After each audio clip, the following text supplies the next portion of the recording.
प्रत्येक दिन उठी निजे निजକୁ କହିବା ଟୁଡେ ଇଜ୍ ଦ ଡେ। ଆଜି ହେଉଛି ସେହି ଦିନ ଯାହା ମୋତେ ଦରକାର ଥିଲା। ଆଜି ହେଉଛି ସେହି ଦିନ କି ମୁଁ ମୋର ଜୀବନକୁ ଗୋଟିଏ ଅଲଗା ଲେଭେଲକୁ ନେଇଯିବି। ଆଜି ହେଉଛି ସେହି ଦିନ କି ମୁଁ ସବୁକିଛି ବଦଳି ଦେଇପାରିବି। କେବେ କହୁନାହିଁ କି କେବେ ମୁଁ କରିବି, କେବେ ବୁକ୍ ପଢ଼ିବି, କେବେ ବିଜନେସ୍ କରିବି, କେବେ ମୋର ସ୍ୱାସ୍ଥ୍ୟ ପ୍ରତି ଧ୍ୟାନ ଦେବି। ଇତିହାସ ପ୍ରମାଣ ଅଛି ସାଙ୍ଗମାନେ, କେବେ ବି କାହା ଜୀବନରେ ଆସେନି। ଯାହା କରିବାର ଅଛି ଆଜି କର, ଏବେ କର। ଏ ପୃଥିବୀର ସର୍ବଶ୍ରେଷ୍ଠ ବ୍ୟକ୍ତି କେବେ ବି ସେମାନେ ସେମାନଙ୍କର ଗୋଟିଏ ସେକେଣ୍ଡ ବି ନଷ୍ଟ କରନ୍ତିନି, କାରଣ ସେମାନେ ଜାଣନ୍ତି କି ଟାଇମ୍ର ମୂଲ୍ୟ କେତେ।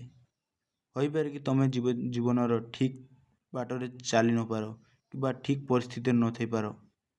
ହୋଇପାରେ କି ତୁମ କମ୍ଫର୍ଟ ଜୋନ୍ରେ ଅଛ, ତୁମେ କ'ଣ କରିବ ତାହା ଜାଣିପାରୁନ, ତାହା ଭାବିପାରୁନ, ତୁମକୁ ଡିସିସନ୍ ନେବା ପାଇଁ ପଡ଼ିବ।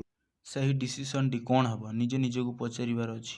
ଯାହା ହୋଇବାର ଥିଲା ହୋଇଯାଇଛି, ଏବେ ମୋତେ ଗୋଟିଏ କ'ଣ କରିବାକୁ ପଡ଼ିବ ଏବଂ ମୁଁ କରିବି। ଏବେଠୁ ମୁଁ ଜିତିବି ଏବଂ କଷ୍ଟକୁ ହରାଇବି, ଏହା ମୋର ଲକ୍ଷ୍ୟ।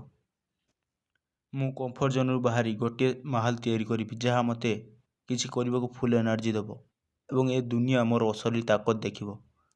ଯଦି ଦରକାର ପଡ଼େ ଅଧିକ ପରିଶ୍ରମ କରିବି, କମ୍ ସହିବି, ଯଦି ଦରକାର ପଡ଼େ ସବୁ କିଛି କରିବି ମୋର ଲକ୍ଷ୍ୟକୁ ପାଇବାକୁ ହେଲେ। ଗୋଟିଏ କଥା ମନେ ରଖିବା ଉଚିତ, ତୁମକୁ ଯଦି ବହୁତ ପାଇବାର ଅଛି ତେବେ ତୁମକୁ କିଛି ଛାଡ଼ିବାକୁ ପଡ଼ିବ, କିନ୍ତୁ ଯଦି ତୁମକୁ ସବୁ ପାଇବାର ଅଛି ତୁମକୁ ବହୁତ କିଛି ଛାଡ଼ିବାକୁ ପଡ଼ିବ। ତୁମେ ଭାବନି କି ଇଏ ହେବନି, ଇଏ ମୁଁ କରିପାରିବିନି।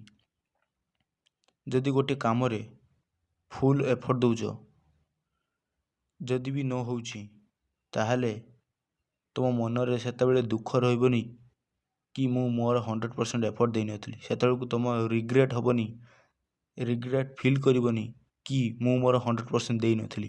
ତେଣୁ ତୁମର 100% ଦେଇ ଚାଲ, ନିଶ୍ଚିତ ଭାବରେ ହେବ। ଚିନ୍ତା ଉପରେ ନୁହଁ, ନିଜ କର୍ମ ଉପରେ ଧ୍ୟାନ ଦିଅ।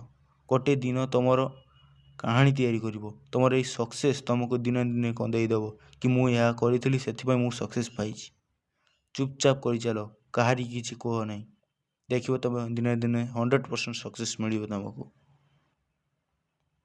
ଚ୍ୟାନେଲକୁ ଲାଇକ୍, ସେୟାର, ସବସ୍କ୍ରାଇବ୍ କରିବେ ଏମିତି ମୋଟିଭେସନ୍ ଭିଡ଼ିଓ ପାଇବା ପାଇଁ। ରହୁଛି। ଜୟ ହିନ୍ଦ, ଜୟ ଭାରତ।